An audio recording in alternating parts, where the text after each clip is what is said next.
The legislature put Amendment B on the ballot in 2020, which was the amendment that required voter approval to repeal the Gallagher Amendment. What Amendment B said is it asked voters, very first line, without increasing property tax rates. So it made it sound like property taxes weren't going to go up. Without increasing property tax rates, shall we fund police and schools and puppies and unicorns and all these nice things? And so voters looked at that and we went, oh, gee, my property taxes aren't going to go up and I'm going to get all these nice things.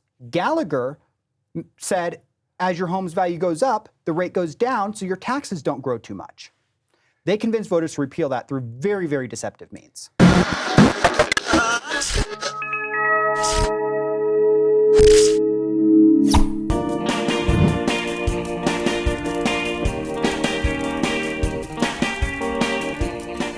Depending upon when you watch this, you have opened up this little evaluation of your home.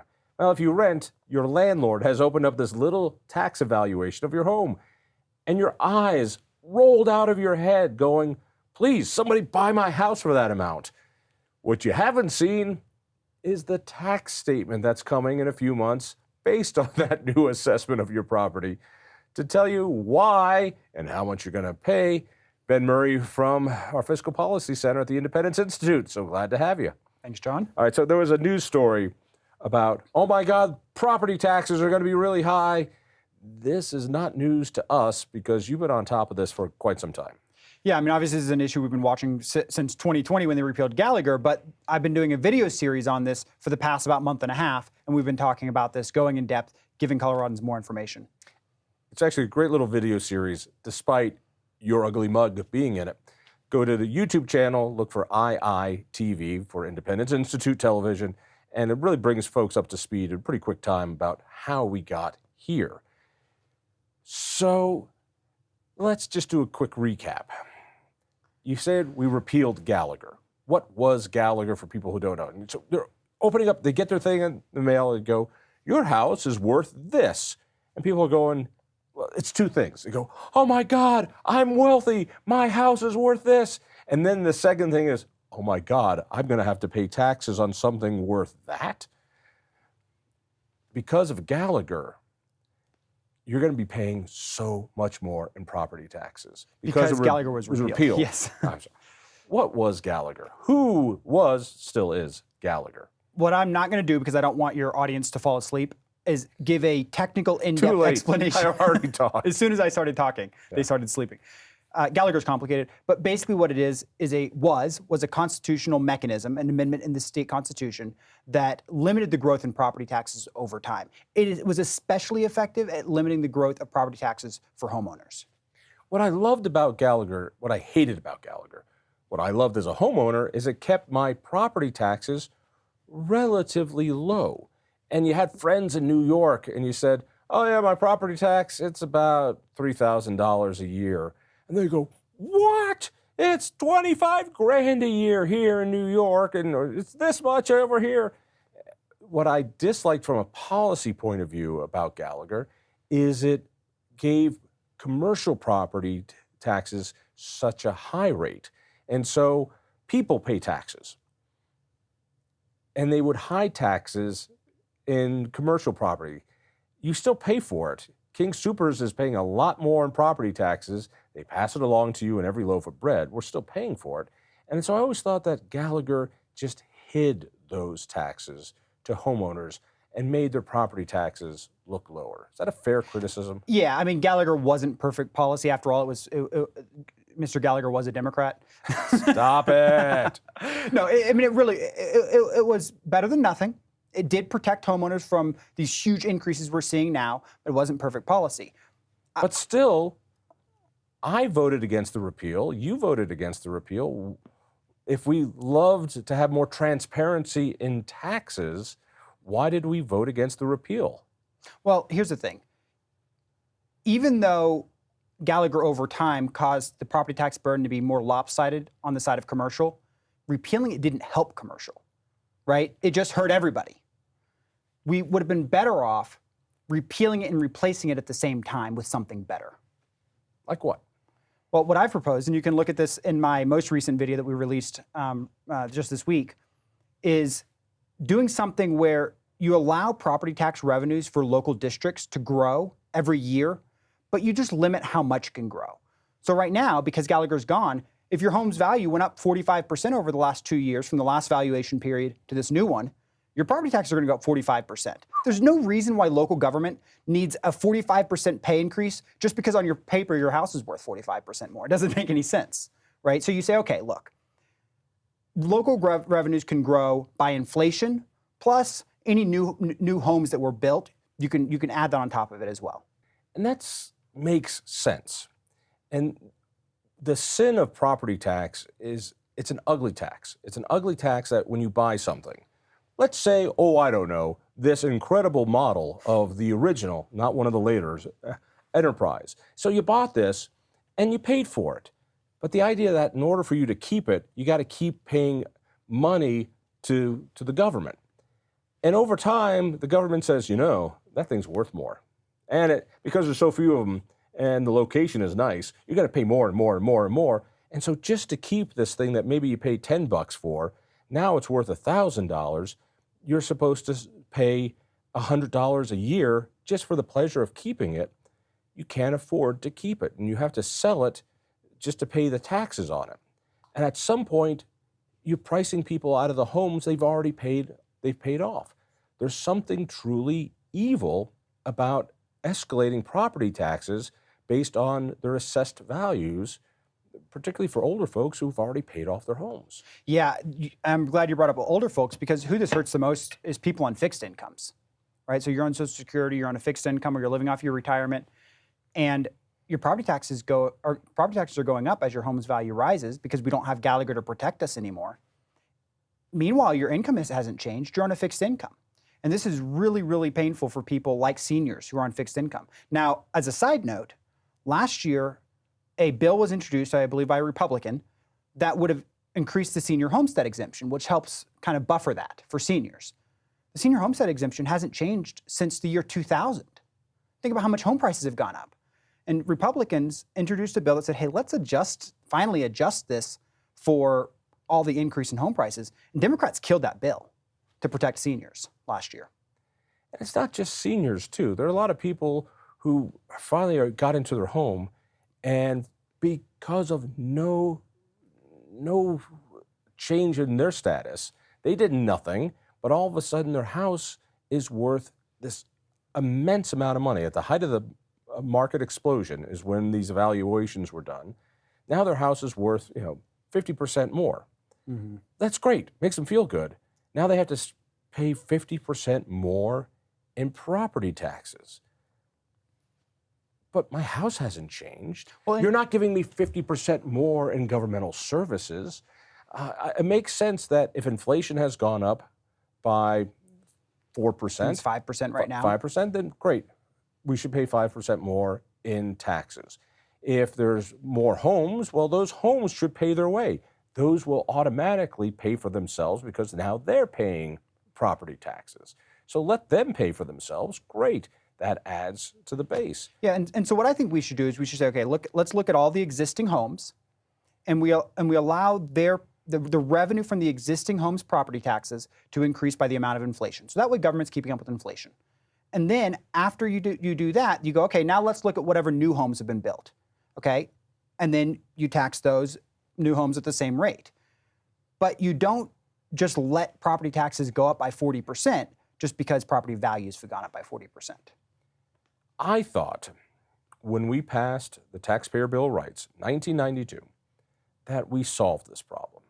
That Tabor said, listen, we know that property values can go up, but as property values go up, the mill levy, the percentage that you get taxed, is automatically going to go down so that the amount of tax you pay is the same.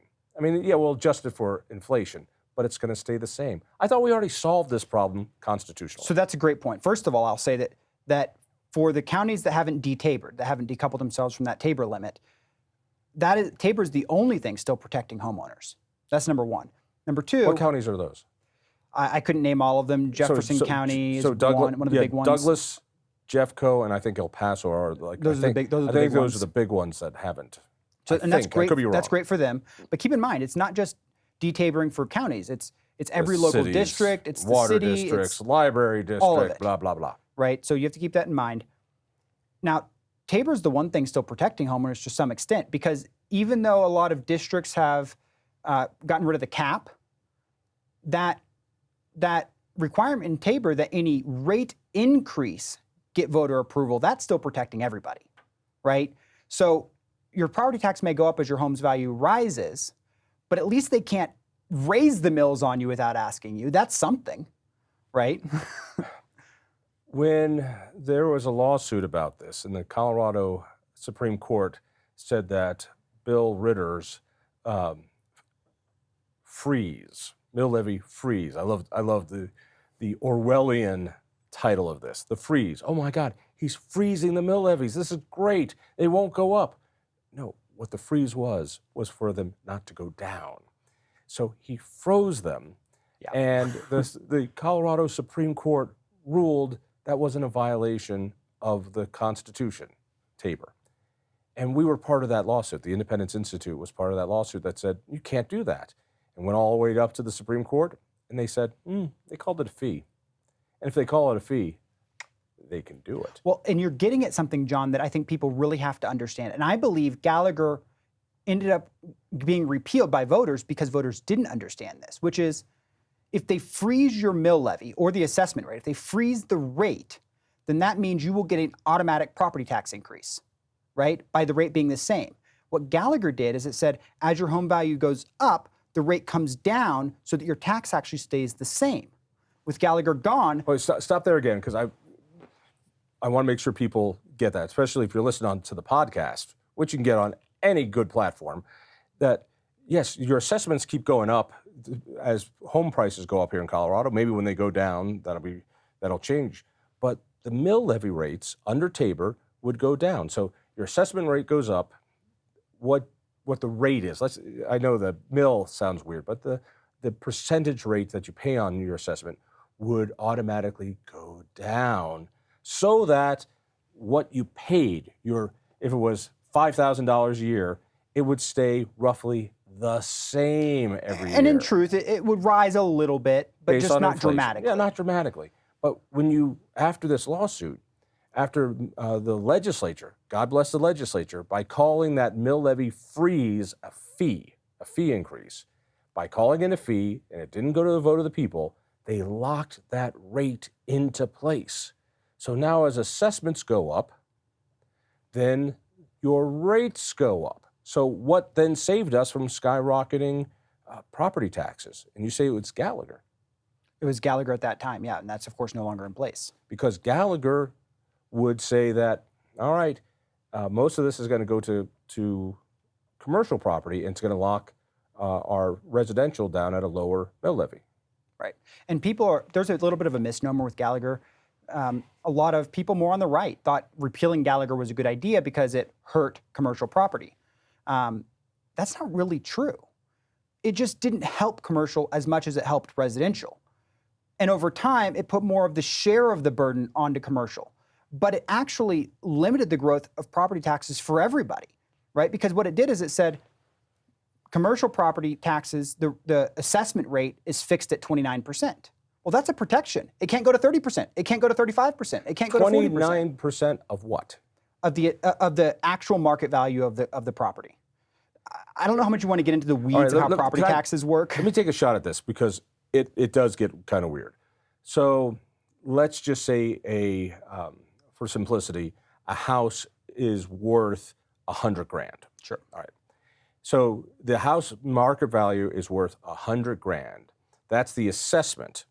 And then they actually take a assessment rate. Is that what they call it? Yes. And the assessment rate on residential property is under Gallagher.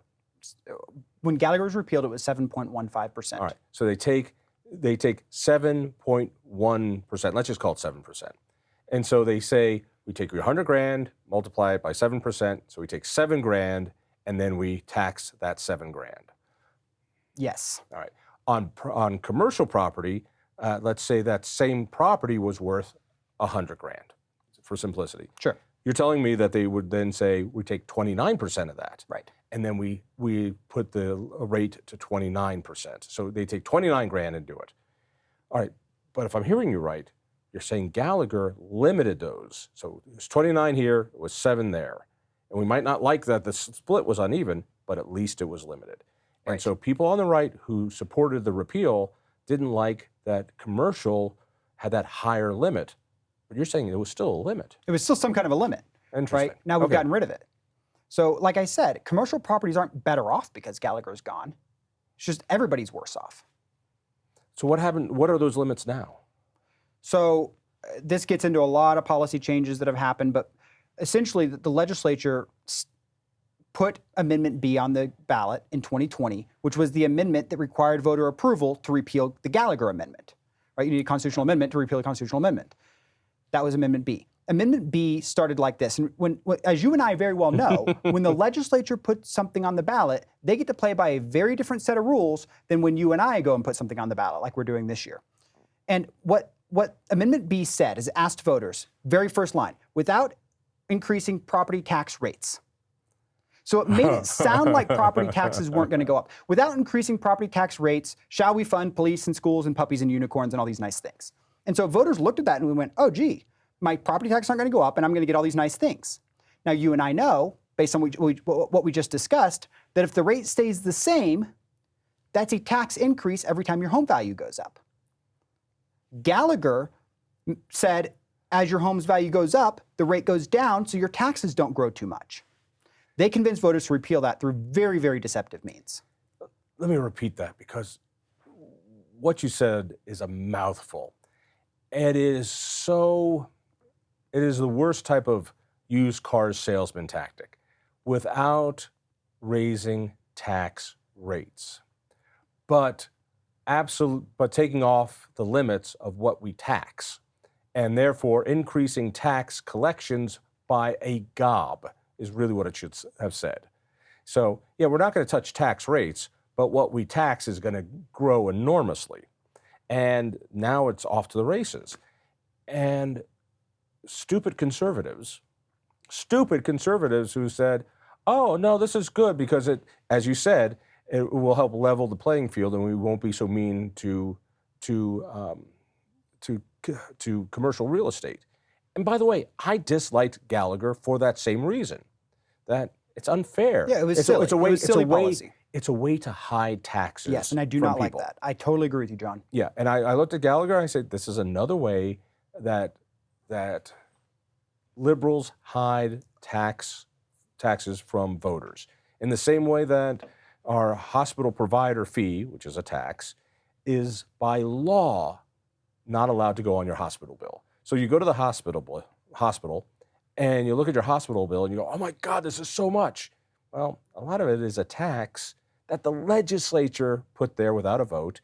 And by law, they tell the hospital, you cannot, under law, tell your patient about this tax you have to pay. I mean, this is just immoral, unethical crap that our legislature does to us. So that's why I didn't like that provision of Gallagher. So many conservatives feel the same way about that, and they voted to repeal, not thinking through what a huge tax haul this is going to be for the state and for localities. So where is all this money going to go? Now, let me ask a different question. How much money is this going to bring in? What is the tax increase that people are going to see on their tax bill? Oh, gosh. Property tax bill. Right. So to put it one way, it depends on where you live, but across the state, we're looking at about a little over 30% average increase in property taxes. About, I think 33 is the latest estimate. Douglas County, they're estimating 47%. In Summit County, they're estimating 60 to 70% increase in property taxes. So it's going to vary across the state. The lower end is sort of southeastern Colorado. You might only see like 20, 25% that's increases. all? Yeah, that's it. That's all, just a 25%. Yeah. So what does this mean in real numbers? Well, if you're... Let's stop there for a second. I know you've been on top of this. Is there part of you, as there is for me, that just says, you guys voted for this? I'm sorry, but when you vote in a bunch of lying, thieving socialists into the legislature who put on false referendums, false referred measures that lie to voters, and then you voters buy this lie without raising tax rates when it actually raises tax revenue, isn't this part of you going, what? People believe this stuff. You voted for these shysters. You bought their scam, and now you're going to get 70% tax hikes on it. There's this one little, I don't know, I'm not proud of it. I see the look. John, I'm not proud of it. Hey, John, that's a good question. And you made me think of something in a different way than I had previously. I've been getting a lot of feedback on my videos, especially from conservatives saying, well, but the people voted for this. They're getting what they deserve. And my sympathy's actually been with the people of Colorado because I understand that they were deceived by their politicians. But you make a really good point. They voted for those politicians. So, you do elections have consequences, right? You vote for lying politicians, and they give you a lying ballot measure that you then unwittingly support a tax increase that you don't actually want. Well, I've had sympathy for those people because I understand politicians basically lied on the ballot to them to convince them to vote for a tax increase. They voted for the politicians. It's ugly. It's ugly, and sometime we're going to have to learn. This is what you get when you hire lying politicians who say they believe in affordability, but keep raising your taxes by calling them fees, and then trick you at the ballot box with a forked tongue, saying, "We're without raising tax rates, but raising taxes completely." All right, so 70%. I want to get to this one in quick time. By the time people see this video that we're making, and we're taping this before the governor and the leadership in the legislature comes up with their solution to this problem, because people are going to be hopping mad. And there's no doubt that they're going to come up with a solution to this problem. What do you think their solution is? Because people are going to head down there with pitchforks when they start realizing that they're going to be paying 50% tax increases for what they did to these homeowners and renters. What do you think this Polis solution is going to be? Remember the last time during the campaign, he gave us a tax break on the taxes he raised without our permission. We're going to hold off on the gasoline tax that he gave us without permission. There's so much to say here, John. I want to say this first. They could have come up with a solution months ago when the session started. The reason why they didn't is because they wanted people to get that sticker shock so that at the last minute of the session, they could jump in as heroes and say, look what we've done for you. That sticker shock that you got, that valuation you got in the mail, we're going to save you from that. They wanted people to see that first. They didn't want to correct the problem before valuations went out because they wanted to be able to look like heroes. What a great point. Right? They could have come up with a deal months ago. Here's what they're going to do. Now, keep in mind, and by the way, they knew what they were doing when they sold us this awful initiative. Let me say something very obvious. No solution that they come up with is going to be designed to help you. Do you know why? Because helping you would mean reducing their revenues. And they did all of this. They put this whole thing in motion by deceptively convincing Coloradans to repeal Gallagher in order to increase their tax revenues, in order to increase your taxes. That was the whole point of this whole thing. So do you really believe that any solution they come up with is going to help reduce your tax burden? No. It would defeat the whole purpose of this whole thing they put in motion 3 years ago. Here's what they're going to do. And this goes back to the history of what they've already done. In year one, after Gallagher was repealed, 2021, citizens put an initiative on the ballot, Proposition 120, that would have lowered the assessment rate to keep property tax a little bit more in check. They still would have gone up more than they would have under Gallagher, but it would have been better. The legislature killed that measure. We can go into the details of how, but they killed the measure.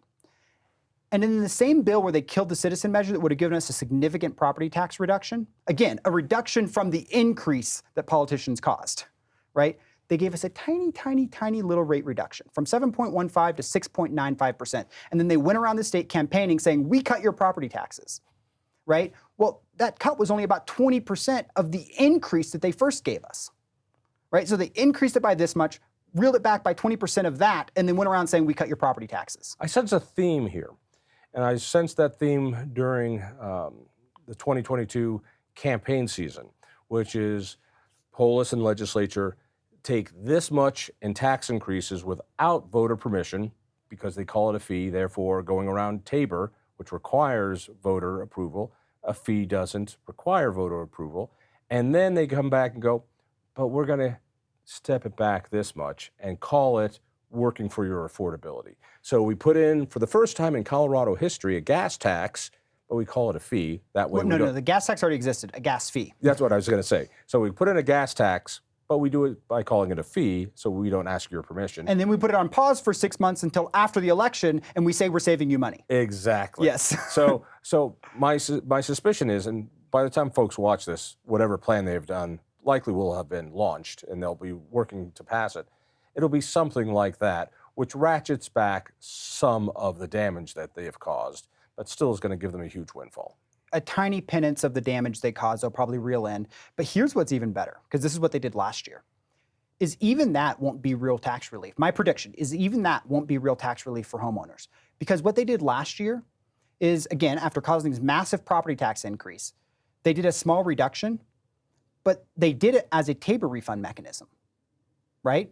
So to put it simply, let's say they owe you, we got $750 checks in the mail last year, right? I don't know the exact numbers on this, don't hold me to it, but let's say you were actually supposed to get an $850 check.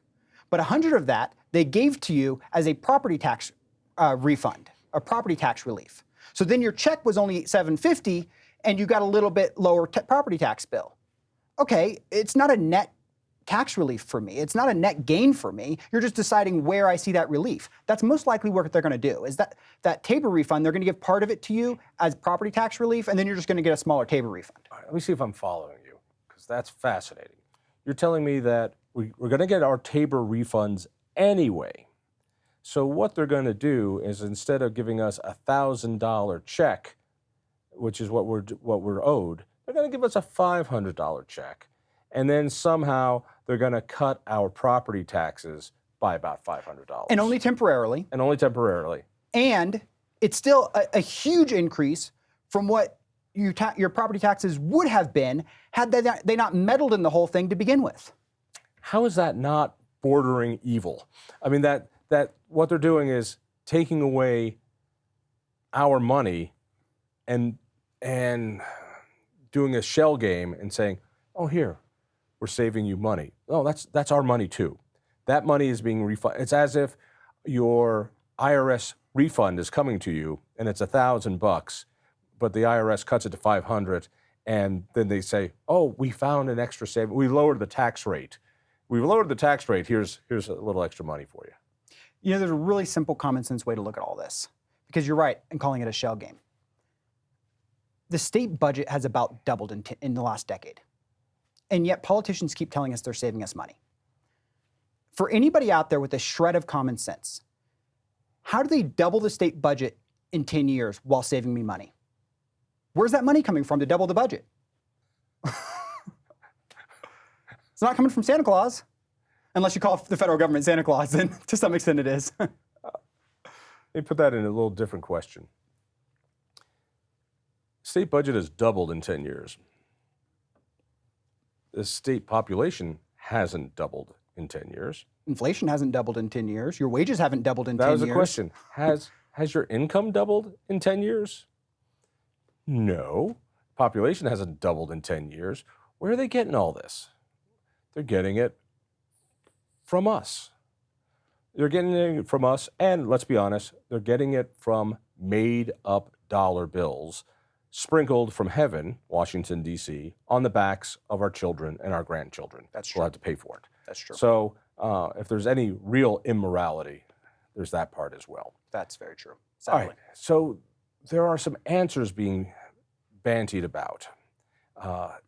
This fall, perhaps, there's some citizens' initiatives being tried. If the legislature doesn't fix this, and as you say, they're not going to fix it, they're going to do some hocus pocus that looks like a fix, but just like the Gallagher repeal itself, it's not a fix, it's a trick.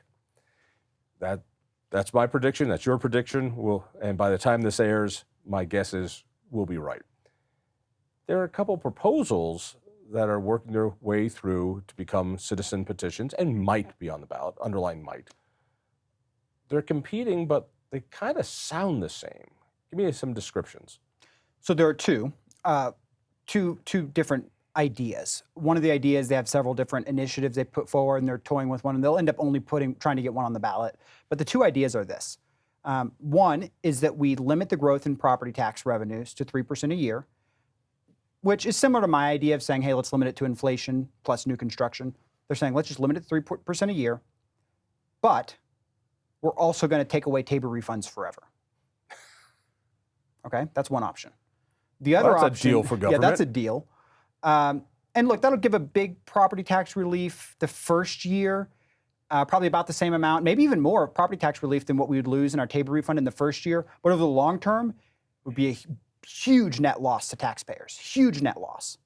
I mean, when I say huge, I mean to the tunes of billions. That $750 check you got in the mail last year, you will never see something like that ever again. The other one says, okay, we're going to limit the growth in property tax revenue to 3% a year, again, similar to what I'm suggesting with the whole limiting it to inflation. But instead of giving up all our TABOR refunds, we're going to give up $100 million in TABOR refunds to backfill some local expenses, primarily education. Every year? Every year. Every year there is a TABOR refund, it would be giving up $100 million. Now look, I don't like either one of those, but if I could get, I think it's somewhere in the neighborhood, in this first year, it'll be somewhere in the neighborhood of $3 billion across the state, less in property taxes, in exchange for giving up $100 million in TABOR refunds forever. I don't love it, because eventually that $100 million will probably catch up with the property tax relief that you get over the long term, maybe, but that'll take 20 years, right?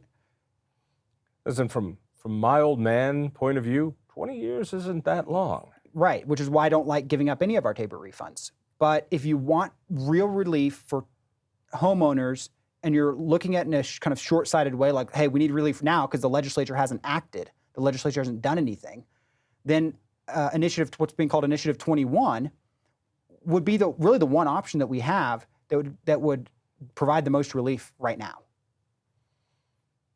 So these are battling, and one would say we're going to limit the growth of assessments to 3%.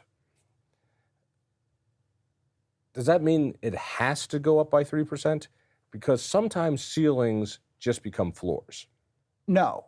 I mean, if we're in a recession and home values go down and homes are revalued and property tax revenues come in low and maybe they even drop, then the limit just has no effect. Because sometimes I wonder if we're about ready to hit such a period. For the last decade or so, Colorado has been the place to move. You can't find a house, you can't find a house, you can't find a house, you can't find a house. Well, mortgage rates are up. Crime is up. Denver is now one of the top 10 cities people are leaving. Repeat that, because I think people need to know that, including our city council and mayor who don't enforce any of the laws. Denver now sits on a top 10 list along with San Francisco and Seattle and New York City and Chicago and Detroit as top cities in America people are leaving. Rats leaving a sinking ship. And so what does that mean to property values in Denver and the metro area? Yeah.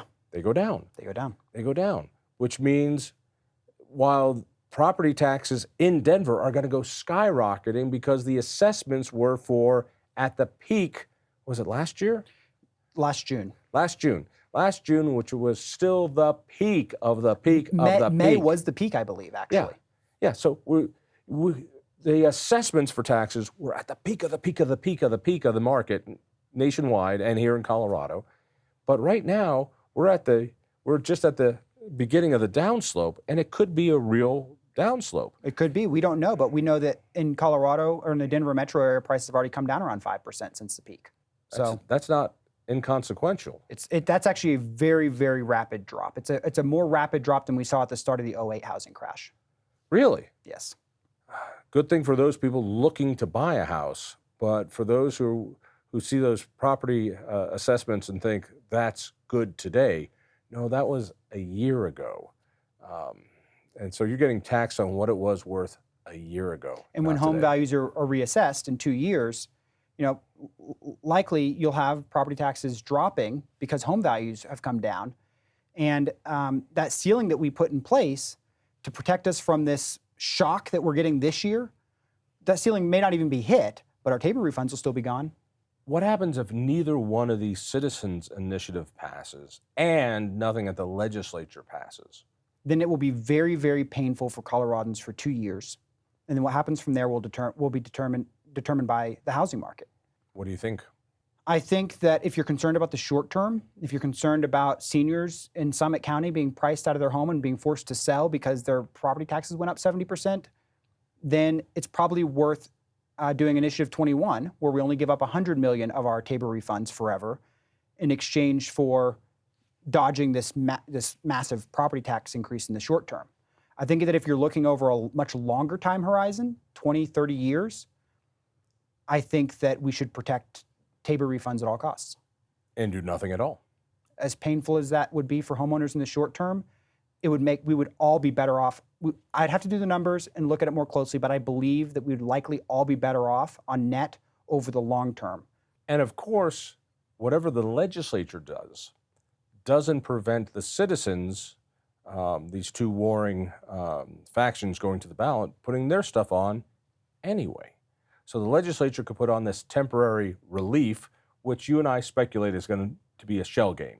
They're going to take some money that they were going to refund to us anyway and give it to us in the form of property tax relief. Yeah, and I think it's likely they'll do some kind of truth in taxation where they basically don't allow local governments to collect over a certain amount of revenue. So they kind of push off the burden of making the hard decisions onto local government. I think you might see some of that.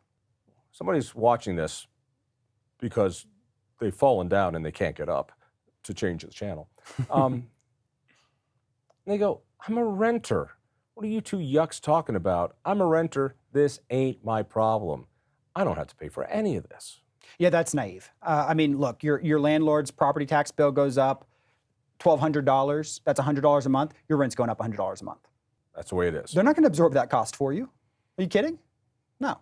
So, and by the way, Colorado Department of Revenue data shows this. If you look at their tax profile report that they put out every 2 years, they actually they show who carries the tax burden of different taxes, sales taxes, property taxes. It gets really nerdy, but they So actually you love it. So I love it, but they actually say in there, like, they don't even explain it. Just like as a matter of like, yeah, of course, they show renters paying property taxes.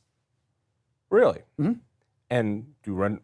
Not directly, but because they understand that renters pay property taxes. And also, when there's more crime and property gets vandalized, your insurance rates go up and they pay that too. So renters pay for that. Well, what I think is actually likely to happen is, the increase in rent the change in rents tends to lag the change in home prices in the economy, right? So home prices are no longer rising. They've kind of dipped a little bit, but rents are just now peaking a year later.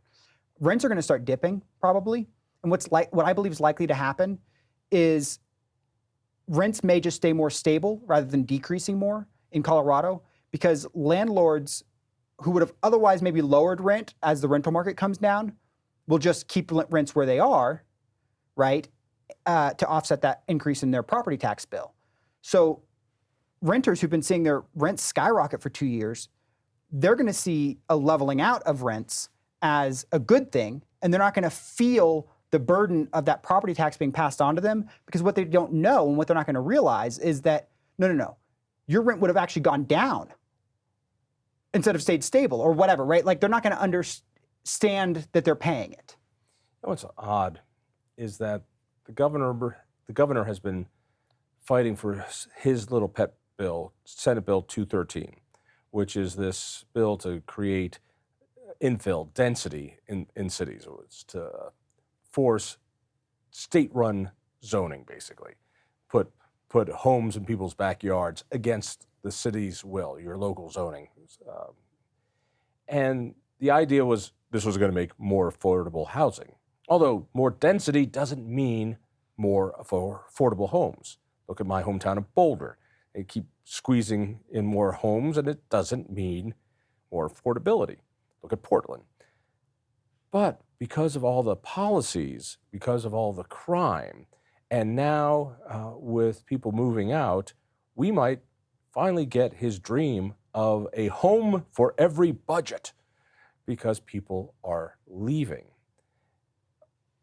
And with property taxes going sky high because of this, more people are going to leave.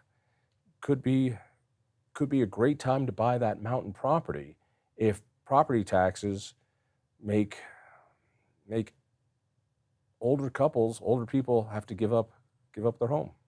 Yeah, that and if the housing market does decline, then you will see people panic selling at some point, second homes and that sort of thing before the market totally crashes.